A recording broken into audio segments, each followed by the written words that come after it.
Come see us on tour in Hartford, Connecticut, Syracuse, New York, Atlantic City, Levittown, New York, Cohoes, New York, Los Angeles, Bakersfield, San Jose, Buffalo, Toledo, Montreal, and Toronto. Go to jimmydore.com for the cheapest tickets. I'm Aaron Mate, sitting in for Jimmy Dore, and my guest is Jenin Younes. She is a civil rights attorney, and we're talking about the Trump administration's crackdown on free speech when it comes to Palestine.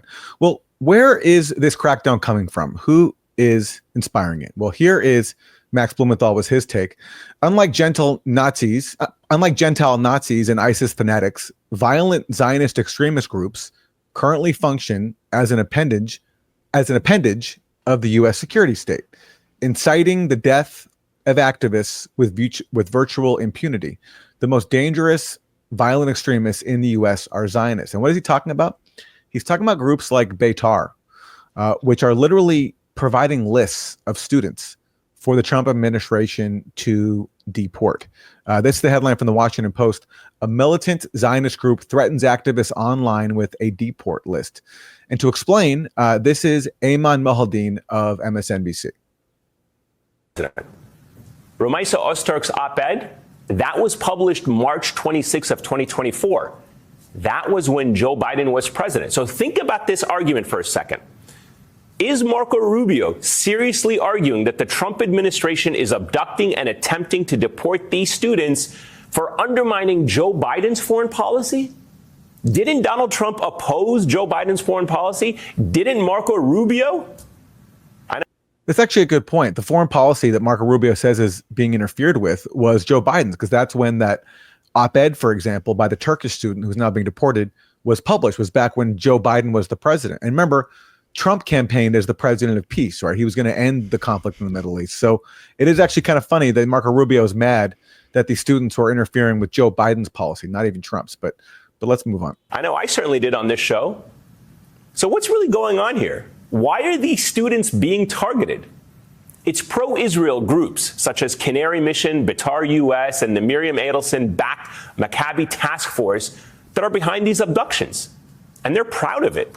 Betar US is described in today's Washington Post as a militant Zionist group that's been around for a century.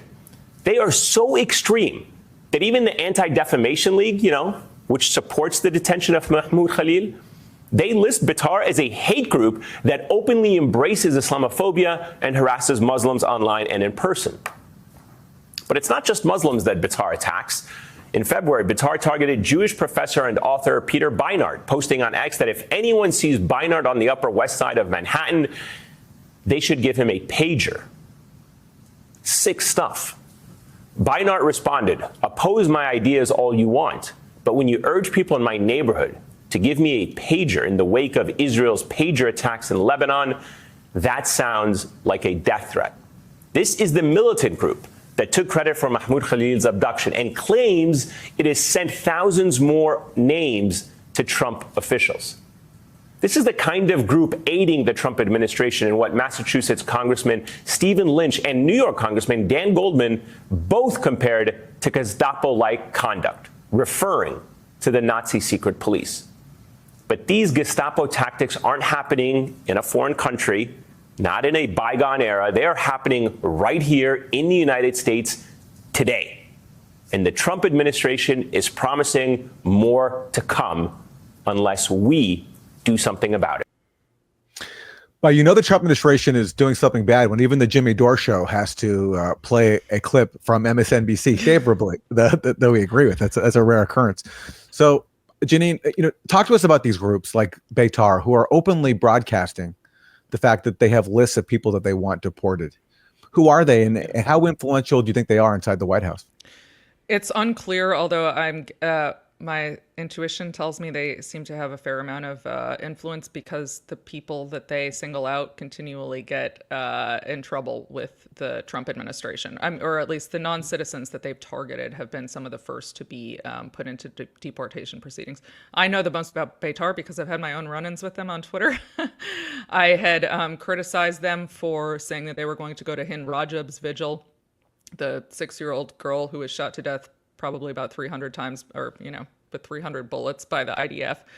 They said they were going to go to her vigil to find terrorists to send a list to have Trump deport them. And I criticized them, and then they said something about handing me a pager, and another woman named Nardine Kaswani. And I said this, I'm a free speech lawyer. What you guys are doing is crossing the line. These are direct threats. And they actually said that they were offering people $1,800 to hand Nardine Kaswani a pager, which is solicitation to commit murder. They might have been joking, but if you say that kind of thing, there are people who might act upon it thinking that they're going to get $1,800, and this crosses the line into criminal speech. You can't conspire with someone to commit a crime and then fall back on a free speech defense. I think that's pretty obvious to most people.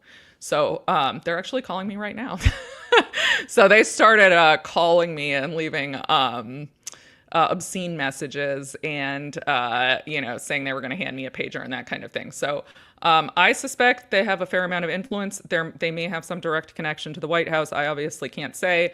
Canary Mission has, to my knowledge, been active in the United States for longer. I remember being a little bit nervous about them when I was in college, since I was in Students for Justice in Palestine, and they were compiling lists of pro-Palestine students to try to ruin their careers.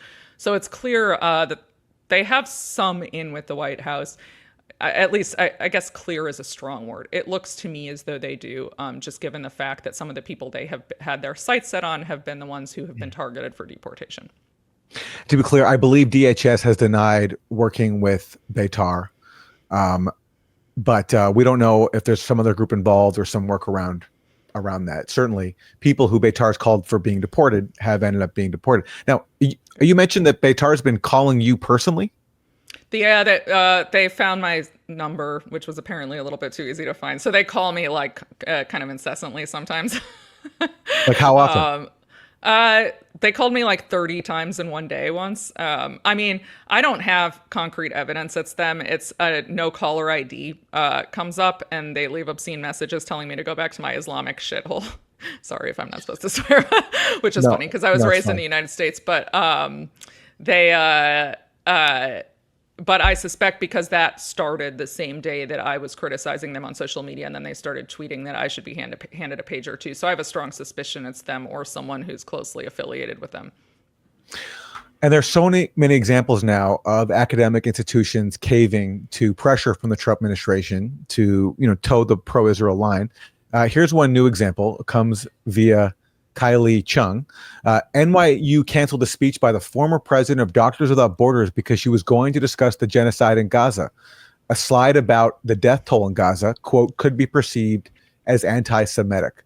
And there she is, canceling a presentation from a doctor on Israel's mass murder campaign in Gaza. And here's some detail. A couple of the slides in her presentation touched on the casualties in Gaza during the Israel-Hamas genocide, as well as the cuts at the USAID.